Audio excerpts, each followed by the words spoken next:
হঠাৎ রোগী এসে বলছে কিংবা আকার আকৃতিতে বুঝিয়ে দিচ্ছে আমি পক্ষাঘাতগ্রস্ত হয়ে যাচ্ছি, তাহলে কি বুঝবেন? এটি হলো সিনথেসিস রেপার্টরির একটি rubrics. Delusion paralysed is about to be paralysed. Synthesis repertory পৃষ্ঠা নম্বর 80। রোগী নিশ্চিতভাবে মনে করে সে প্যারালাইসিসে আক্রান্ত হয়ে গেছে।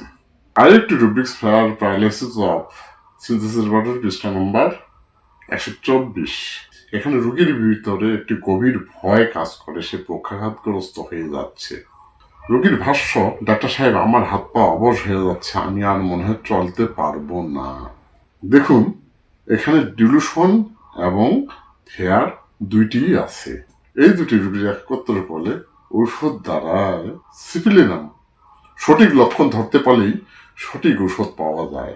এমন আরো নতুন নতুন ভিডিও পেতে এই চ্যানেলটি সাবস্ক্রাইব করে পাশে থাকুন।